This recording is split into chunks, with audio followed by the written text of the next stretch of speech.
Hello and welcome to News 360. We are live from the News app here in Accra. My name is Hisa Moni. I'm Natalie Ford. To look at the top stories this evening. News 360 Headlines is brought to you by Deluxe Paint, Heaven Black Mosquito Coil and Spray, Premier Health Insurance, Calipo, and Nido Fortigro. Your love, their future. Former British USB banker Kweku Adoboli, convicted for causing the biggest trading loss in British banking history, to be deported to Ghana tomorrow, Tuesday, September 18.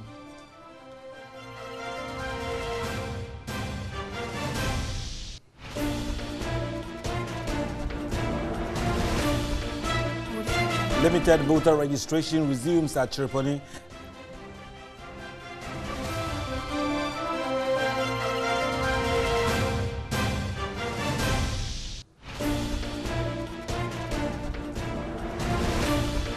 Also ahead this evening, increasing concerns over deplorable nature of the Eastern Corridor Road worsened by the onset of rains.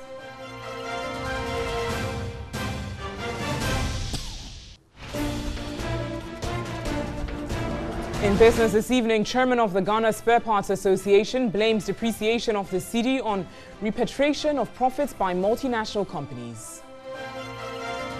On the foreign front tonight, flooding across Nigeria kills more than 100 people.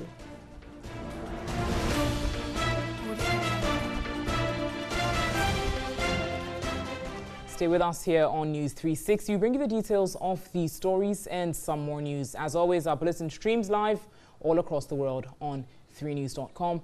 Now, Miriam is standing by at the reality complex here at Adisa to bring you more on Ghana's Most Beautiful. So with a very colorful and culturally rich event yesterday in the Oil City, the 10 finalists for this year's Ghana's Most Beautiful 2018 were officially outdoored for the world to see for the very first time. My name is Miriam Osei Ajiman, and I'm standing at the reality complex, awaiting to receive the 10 finalists who will compete in the 12th edition of this prestigious pageant. For the next 13 weeks, our 10 finalists will be living here. And trust me when I say it's fit for the Queen. They'll be here at a moment from now, but you can be sure that we'll bring you up to date of the arrival and, of course, going up to check how well the reality complex is fit to pamper them, to feed them, and to nurture them, and hopefully get them ready to wear the crown. It certainly promises to be very exciting. Miriam Osei Ajman, they'll bring you more on Ghana's Most Beautiful 2018, some more on the bulletin here on News 360, also on our website, 3news.com. Let's get started with our very first story this evening. As former British USB banker Kweku Adoboli, convicted for causing the biggest trading loss in British banking history, is expected to be deported to Ghana on Tuesday. Kofi Adoboli today made a final attempt to prevent his imminent deportation a day later by filing for a judicial review, which was subsequently rejected by British authorities. Adoboli, 38, had been held at Dungarvan Detention Centre in Scotland since September 3, but has been moved to a Heathrow Detention Centre as the Home Office pushed ahead with deportation plans. Adoboli's solicitor, Jacqueline Mackenzie, told reporters at a news conference on Thursday that her client is due to be deported by chartered flight on Tuesday, September 18, to his native Ghana. This follows the rejection of his latest appeal by the British. Adoboli joined UBS's London office as a graduate trainee in September 2006. But after working for 2 years as a trading analyst in the bank's back office, he was promoted to a Delta One trading desk. In 2008, he became a director on the ETF desk, and by 2010, he was promoted to director with a total annual salary of almost £200,000. Beginning in 2008, Adoboli started using the bank's money for unauthorized trades. He entered false information into UBS's computers to hide the risky trades he was making. On September 14, 2011, Adoboli wrote an email to his manager admitting to booking false trades. His trades cost the bank £1.3 billion and wiped off £2.7 billion from its share price. The idea was that we would go from number 9 to number 3 And position number 3, to be in position number 3, we would have to make $900 million of profit a year. As a result, we became proprietary traders. We basically took risk with the bank's money to generate profit for the bank. The trading losses he incurred while trading for his banks were the largest unauthorized trading losses in British history. On September 15, 2011, Adobole was arrested by City of London police. He was charged with 2 counts of fraud by abuse of position and 4 counts of false accounting. He was in prison on remand until June 8, 2012, when he was granted bail subject to being electronically tagged and placed under curfew at a friend's house. On the morning of November 20, 2012, a jury at Southwark Crown Court unanimously found Adobole guilty on 1 count of fraud. He was incarcerated at Verney Prison in Dorset, Ford Prison in West Sussex, and Maidstone Prison in Kent, and released on June 2015. For starting a new life in a country he left as a teenager, Kofi Adobole admits will be tough. The regulator knew 3 weeks later. The police didn't find out till a year later, right? And the regulator has had a weird role to play where they interviewed everyone, but they never interviewed me. And they sort of wrote their reports, but didn't make them public.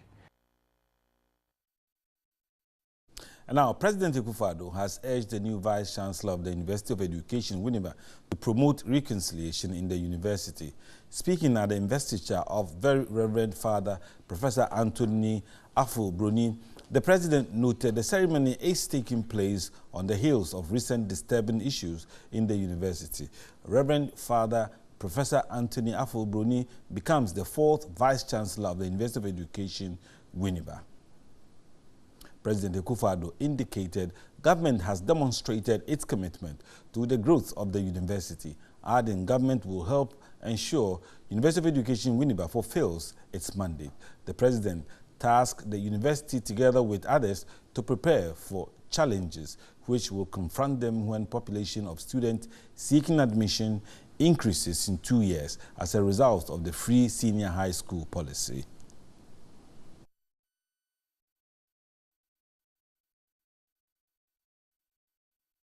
And right, this is a highly contestable issue, and Professor Atuguba is counsel for the embattled former Chancellor of the University of Education, Winneba, and he joins me via Skype in his base in Harvard, United States of America, on the induction ceremony which went on despite an interlocutory injunction. Prof, it's good to have you online. Thank you for joining us. Thank you for having me. Just one correction. Yeah. Last month, I withdrew my representation for the client. So on record, I'm not the counsel for the Vice Chancellor and his embattled colleagues anymore. All right, all right. That's well understood. So, Prof, it's clear that the university and the President did not heed to the call. The event has taken place. What are your thoughts on it? On these matters, I always try to put it in context. Otherwise, it's very easy to be misunderstood. Okay. When government changed hands in 2017, we witnessed a wave of removals of people from public offices, various public offices. I know an MP, a member of parliament, for example, who has kept a list of all the persons who have been removed. And he tells me that he's waiting for his party to come to power so that he would remove all those who have been placed in their stead. You get what I mean? Yeah. But this in itself is not strange. It's not strange because it happens anytime a new government from a different political persuasion, from a different political party, comes into office. And we saw this happen in 2000, and we saw it happen in 2009. What is strange this time is that the removals are affecting a category of persons that I choose to call protected officers. These protected officers occupy offices that have been specifically protected by the 1992 Constitution. Our 1992 Constitution seeks to protect, for example, the judiciary. You can't just remove a judge from office. It seeks to protect the occupants of independent constitutional bodies, the Electoral Commission, the National Commission for Civil Education, the SHRAD, and so forth. And it also seeks to protect institutions of higher learning and research. Those are the words used in the Constitution, and this includes universities. And the reasons for this are obvious. Universities, for example, have to be protected from political influences and such removals in order to protect academic freedom, which is essential for democracy and essential for social progress. So the point is this, the point I'm trying to make is this, that if you touch these protected offices, then you touch the integrity of our Constitution and the integrity of our constitutional democracy. When you do that, you send a message to political parties in opposition, governments in waiting, that when they come to office, they are also entitled to remove persons from protected offices. And that, my brother, would be the end of our democracy. All right. Prof, we're grateful for your time. We will get back to you. As the issue develops, I'm sure it will be a hot battle in court. Professor Raymond Atuguba right there speaking to us from his base at Harvard, United States of America.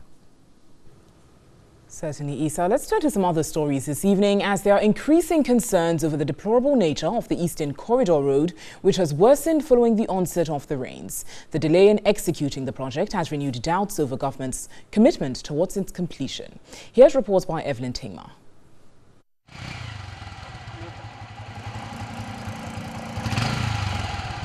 This is common at Jumbocherry in the Volta region. Roads in communities including Bontibo, Bonache, Potripo No. 2, Jumbocherry, Tikoti, all in the Nkwanta South municipality are deplorable. Inhabitants here are predominantly farmers, with yam, maize and cassava being major crops they cultivate. Due to the bad nature of the roads, food crops are usually left to rot on the farms because owners of commercial vehicles refuse to ply. The Motor King are the only ones aiding farmers, but they also do not have it easy carrying produce to market centers, particularly during the raining season. The road is terrible. We even struggle to get the farm produce here. We usually experience breakdown of our vehicle. Passengers complain of hardship. We also don't get anything. Money to buy fuel is even a challenge. The farmers say they do not have anything to show for their toil. All these tubers of yam go for 50 cedis at Bonache, a town in a Nkwanta South municipality. Sometimes it takes 2 weeks before the car brings our goods to the market square. We are really suffering. The bridge has collapsed as a result. We find it difficult to transport our farm produce to the various towns. Farmers say they take loans, yet run at a loss. This is the state of the bridge at Bontibo.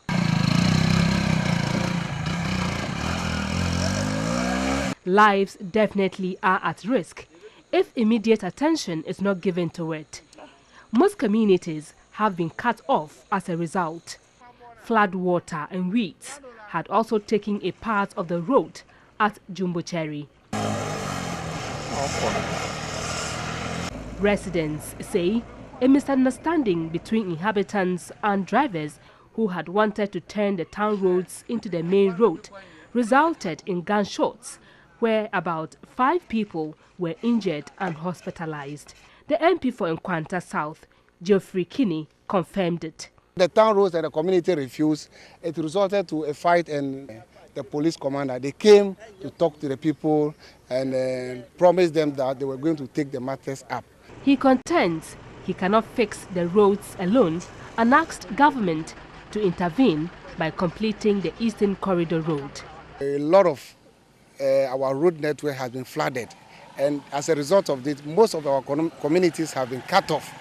As we speak now, a lot of farmers are suffering because they cannot transport their farm produce to the market centers. When they get sick, they have to transport themselves to the nearest health center. Is also a problem. Until the roads here are reconstructed, residents will continue to wallow in abject poverty. Evelyn Tengma, TV3 News, in Nkwanta South, Volta region. On MTN Video Report tonight, our citizen journalist Emmanuel Gulabi reports on an uncompleted and abandoned senior high school building at Mampong community in the northern region.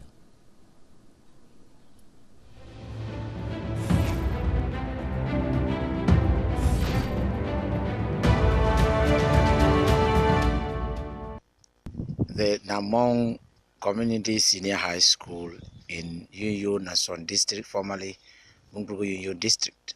This is the only school in the district that needs an urgent attention to cater for students within the communities in the districts.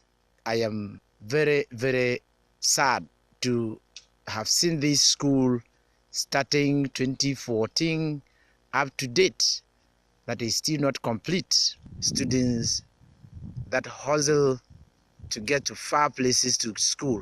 This could serve these communities around this district. Emmanuel Gulari, former student leader.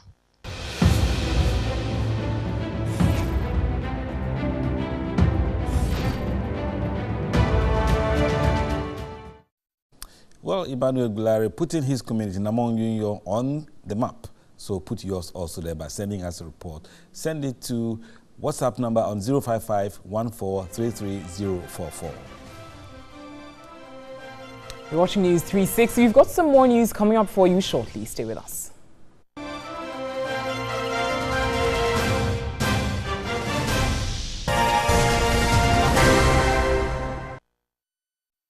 Hello, good evening, and thanks for staying with us on News 360. It's time for business with me, Nanekria Mensah Brampa. The talk about the city continues, and the chairman of the Ghana Spare Parts Association, Clement Boateng, has blamed the rapid depreciation of the city on the repatriation of profits by multinational companies.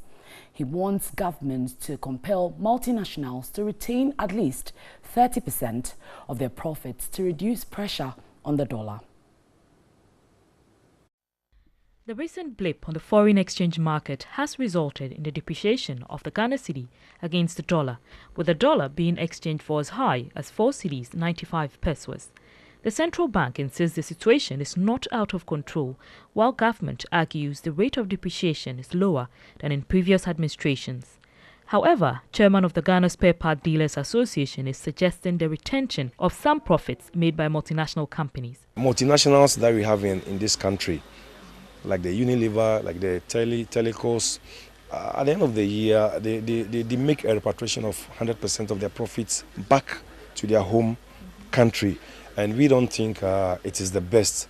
At least there should be a policy that if they will have to repatriate maybe 70% and then they retain 30% here. Some spare part dealers lament that the depreciation is fast eroding their profits. It really reduces our profits. Because normally, when you change, let's say 10,000, and the next time you go, you must increase it and change it by maybe 12,000, 15,000. I did one cedi, and never 5 cedi. Imagine a product is sold at 1 cedi. When the wholesaler increases it to 5 cedi, you also have to increase your price. In early July, spare part dealers expressed similar concerns. They say if the trend continues, they will have no option but to increase their prices.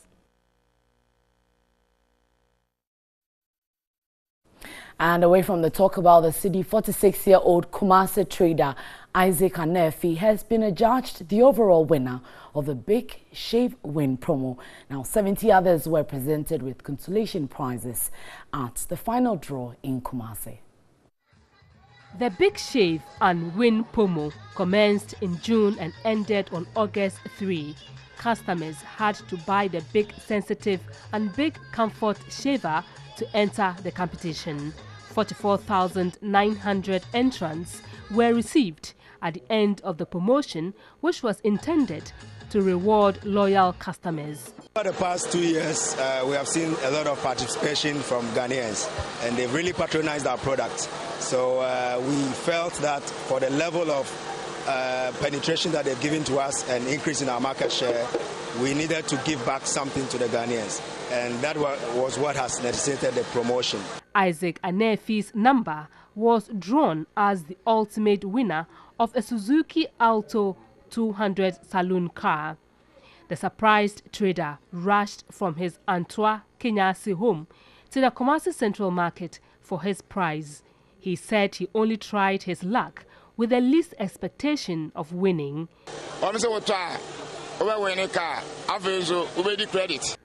They told us we could win instant credit or a car.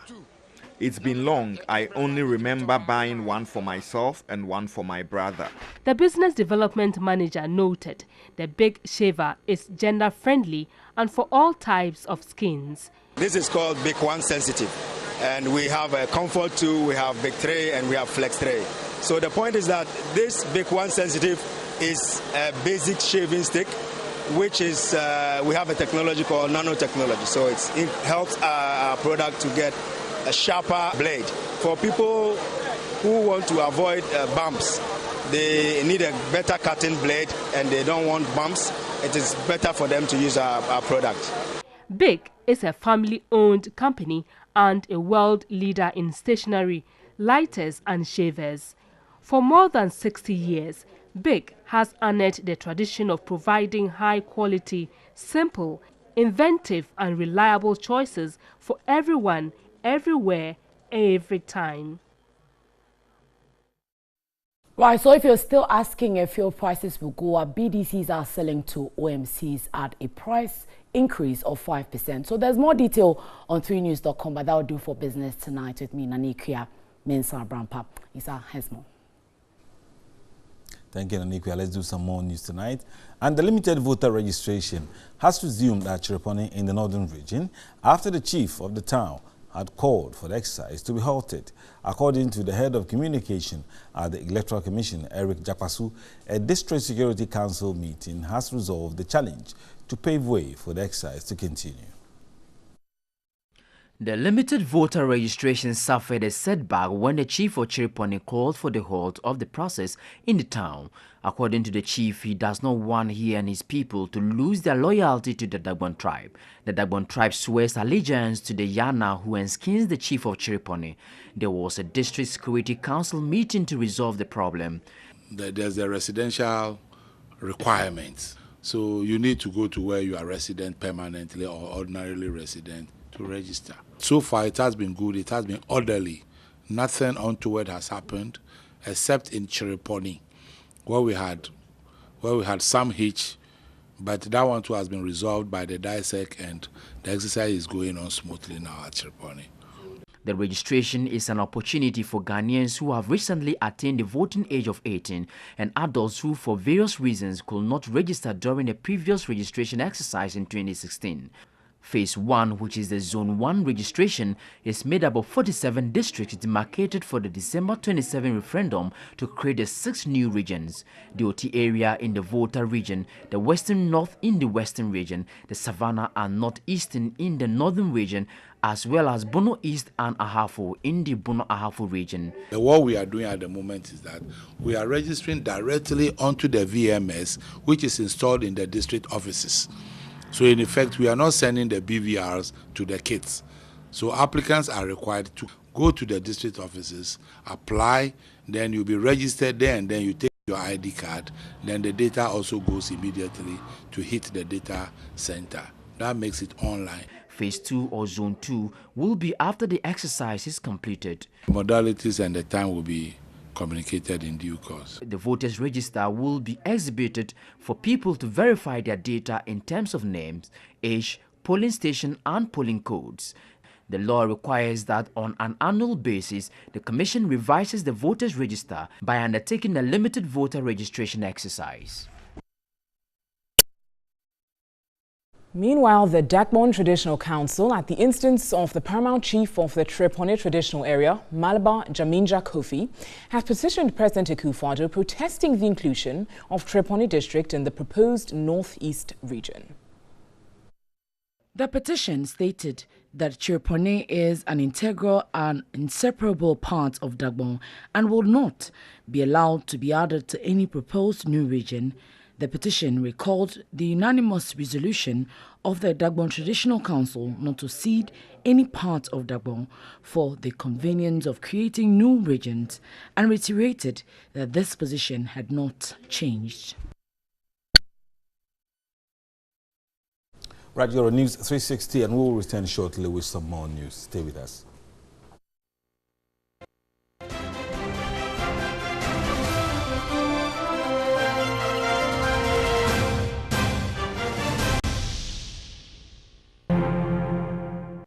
Sports news it is right here on News 360. It's Monday. My name is Thea Winyan, and of course we're starting off with that trendy story. That's the Referees Association of Ghana.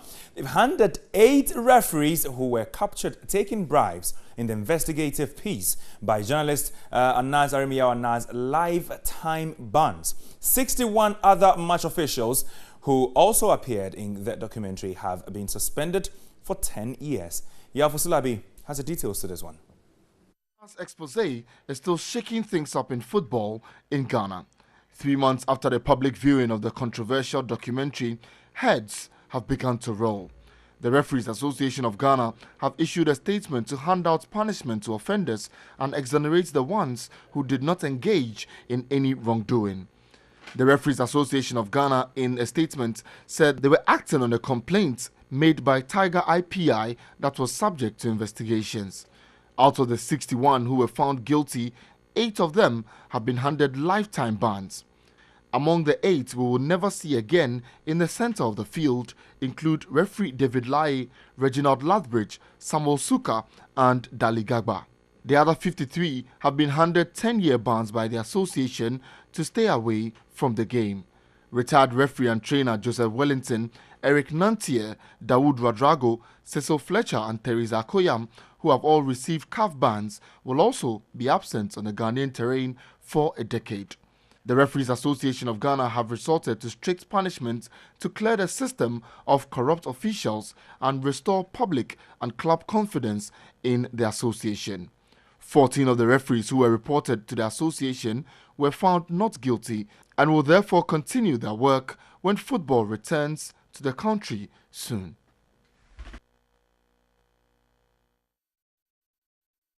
All right, so all of this is just for the fact that if the football is back, we are going to be having some fair games in the Ghana Premier League. But let's still move on and get some reactions. The General Secretary of the Referees Association of Ghana, Aite Mensah, has defended the decision of RAG actions of banning and exonerating some of the Ghanaian referees who were involved in that particular investigative piece by Anas Arimiyawa Anas. When the incident happened, the expose happened, and we requested for a copy of the tip. That had kept us long to come to this conclusion. So immediately we received a video. We gave it to a committee to work with it. And we gave them some terms of reference as to what to do. So in the nutshell, they invited almost all the referees who appear in the video for interrogation and then for them to say their part of the story, what they know about the whole incident. Video show different type of involvement of our referees. And some of them, they did not appear anywhere in the video, but their names came up. So they were also invited. Others too appeared, but you could see that they were actually not involved in any corrupt act. So these are the people that have been exonerated. It's not everybody who appear in the video actually commit a crime. That is the reason why you can see that some people have been exonerated and others have been given a life ban, others another sentence.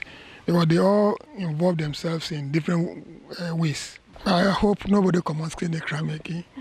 Because if you are thinking of somebody committing a crime and punishing him, I don't think that's the best. It's our hope and belief that the ref will take a cue from what has just happened. But everybody must comport himself or herself, so we may not have such a situation again in the future. All right, and now let's move away from Ghana football. Let's go straight to Europe, where the UEFA Champions League is back, and it's back with a bang, because this week, when it starts, there are some crucial games you should take note of. Now, at 4:55, note, not 7 p.m., you are going to see games between Barcelona and PSV and Eindhoven, and Inter Milan versus Tottenham Hotspur. But other games that will kick off at 7 p.m. There's Club Brugge against Borussia Dortmund, AS Monaco against Atletico Madrid. There is Zvezda against Napoli. There's Galatasaray against Lokomotiv Moscow. Schalke 04 in Germany will be playing against FC Porto. And the biggest game, of course, with the teams put into perspective, there's Liverpool against Paris Saint-Germain. That should be some very, very entertaining game with the attacks that, these two sides have. All right, so that's exactly where we bring an end to the sports bulletin here on News 360. My name is Thierry, and we'll bring you more sports later at 9 p.m. on Sports Station. Keep watching TV3. Welcome back to News 360. Let's take a look at what's making news on the international front this evening, as more than 100 people have died in floods after Nigeria's two major rivers burst their banks. The National Emergency Management Agency says heavy rains caused by the Niger River and Benue River are to overflow. President Muhammadu Buhari has authorized the equivalent of $8.2 million to aid relief efforts. Over the weekend, the Nigeria Hydrological Services Agency said the Benue and Niger rivers were close to reaching levels that in 2012 led to floods that killed more than 350 people. Seasonal flooding is a scourge in many communities in Nigeria and elsewhere across the region, where a growing population lacks control of new construction and a lack of good drainage infrastructure are colliding. Nigeria is by far the most populous country in Africa, but the flooding so far this year has mostly been in rural areas. And now lawmakers from both sides of the U.S. political divide have called for a delay in the vote on the nominee for the powerful Supreme Court. It follows an allegation of sexual assault in the 1980s against President Donald Trump's pick, Brett Kavanaugh. Kavanaugh denies the allegations made by Christine Blasey Ford. Both say they are willing to testify before the Senate Judiciary Committee. The panel's vote on Kavanaugh is at present scheduled for Thursday. The Supreme Court often gives the final word on highly contentious laws, and its nine judges have an immense impact on U.S. political life. Both Professor Ford and Mr. Kavanaugh said on Monday they would be willing to appear.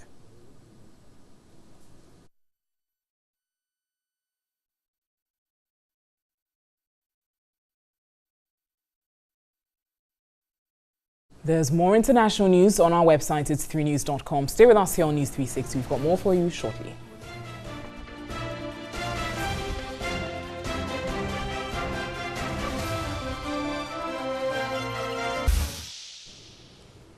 Welcome back to News 360. On entertainment news this evening, we take you straight to the reality house here at Adisowe Kanda as Miriam Osei Ajmine joins us with more as the contestants join the house for Ghana's Most Beautiful 2018.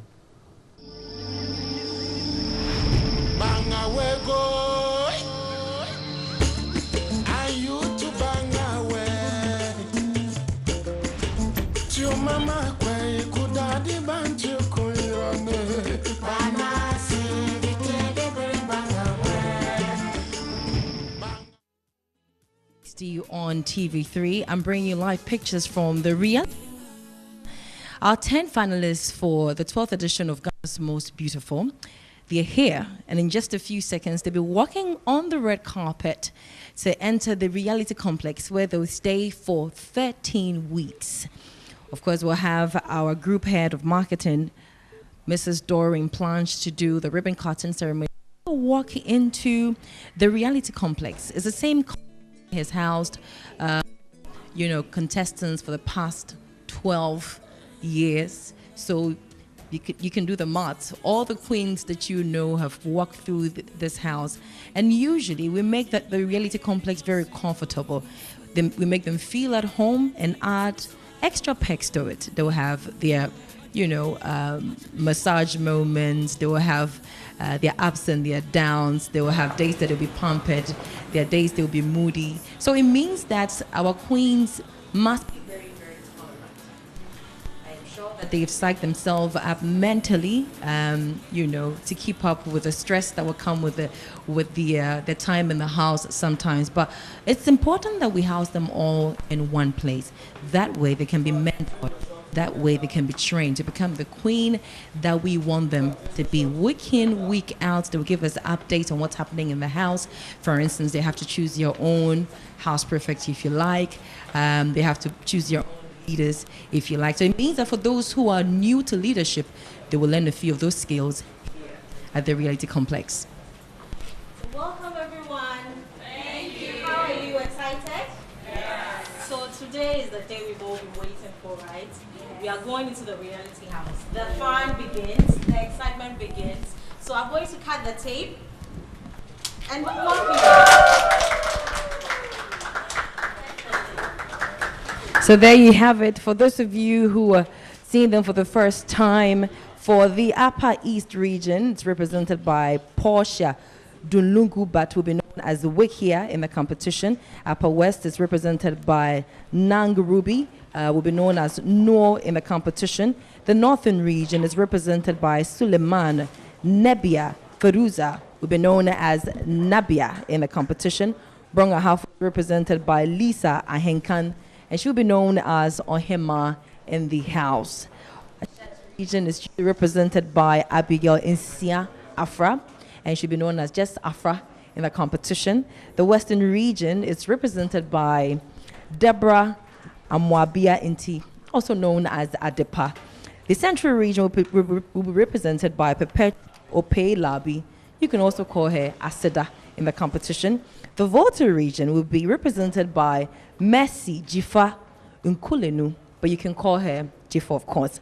The Eastern region will be represented by Obing Naomi. She's also known as Abena. She would prefer that you call her Abena in the competition. And the Greater Accra region is represented by Leonora Ajin Tete, also known as Na in the competition. The journey to find out who takes over from Zainab, the reigning queen, starts from this very house. So we'll go upstairs and check out what the house looks like. It looks good from here, but it looks good. It looks better even upstairs. Come with me.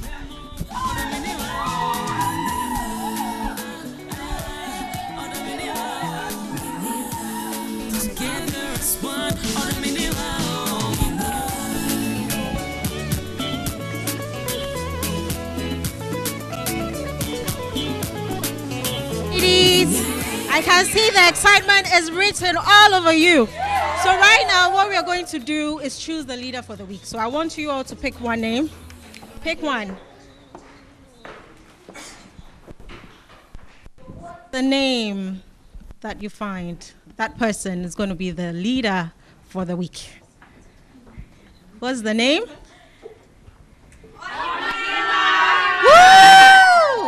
So Ohima is the leader for the week. So you can all take your seats.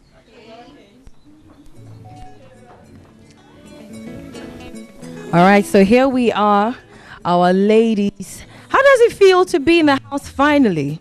Let me start with you. You introduce yourself and you tell me how you feel. Okay. Good evening to the wonderful people of Ghana. My name is Suleiman Nabia Fayouza. Nabia is my stage name and I am representing the Northern region in this year's Ghana's Most Beautiful. I feel like a supreme, like I'm so happy, excited. It's a mixed feeling. I don't know what to say, but with all due respect, I give gratitude to Allah Almighty for bringing me this far. Thank you. And that's from the Northern region. Next, the Black Beauty. What's your name?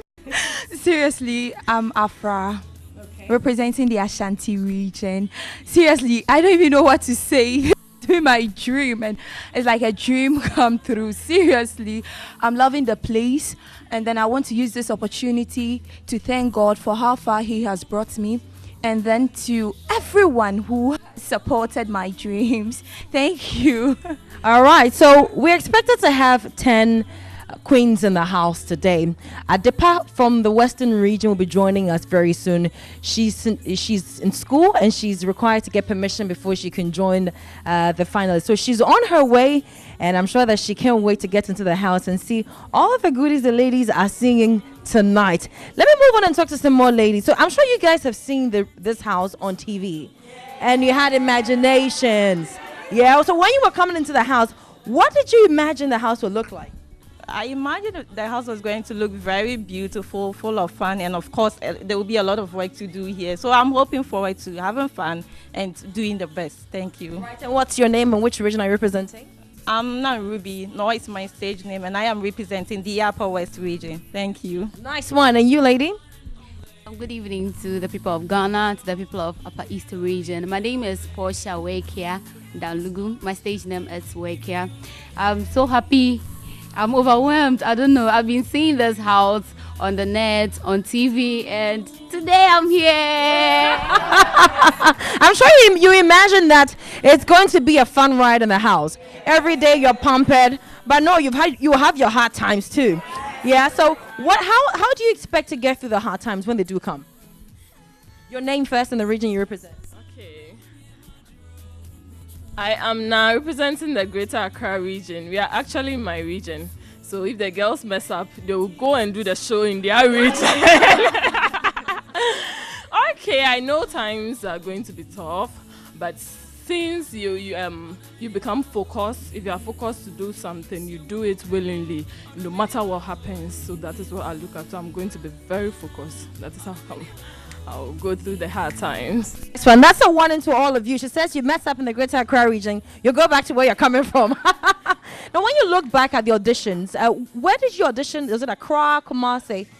How was it like? And having come this far, how do you feel?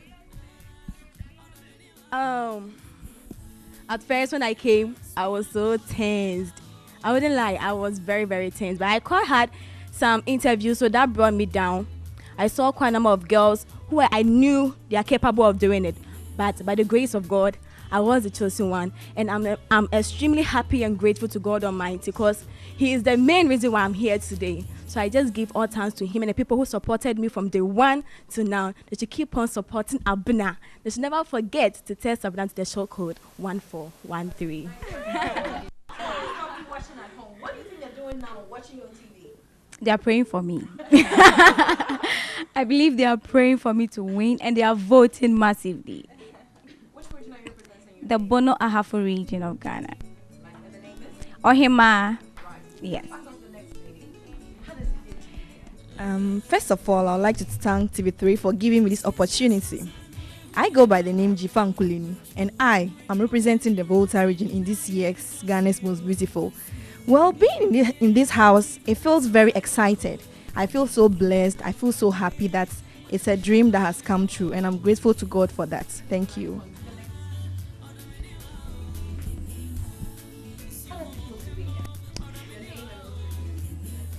My name is Tewa, T-E-W-A, representing the Central region. Being in this house is beyond description, because it has been a dream to be here, and today I'm finally here. So you can imagine the excitement within. When there's an excitement within you, definitely it is evident on the outside. So you can imagine the happiness, the joy, and then everything. I'm so excited. My family in the house, please support me, pray for me, and then I'll give you nothing but the best. Yes, we have 13 weeks of happiness and joy. So ladies, follow me to your bedrooms.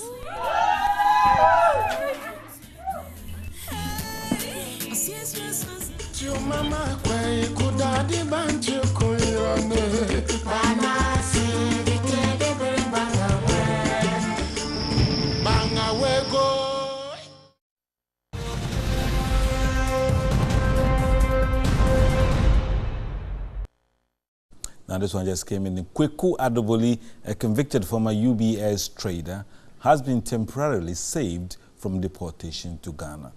Lawyers for Kweku Adoboli, 38, who was jailed for 7 years in 2012 for 2 counts of fraud, that resulted in £1.4 billion in losses have been told they have won a temporary stay on his deportation amid fears that his removal is eyes away. Immigration Minister Caroline Noakes said in a letter that all foreign nationals sentenced to more than 4 years are subject to automatic deportation unless there are compelling reasons for them to remain. Adoboli's lawyers had lodged a judicial review and injunction against deportation on the grounds of public interest on Tuesday at 2 p.m. and by 5:20 p.m. they were told that both applications were successful until such time as the outcome of the review is determined, according to the friend and campaigner Nick Hopewell Smith. Right, there'll be more details on that story on our website, 3news.com, and also in subsequent bulletins. And that's it for this edition of News 360. Thank you for watching. I am Isa Morning. And I'm Natalie Fort. News at 10 later this evening will simulcast on our website, 3news.com, and on 3News GH, as well as TV3 Ghana on Facebook. Thanks so much for watching. Have a pleasant evening.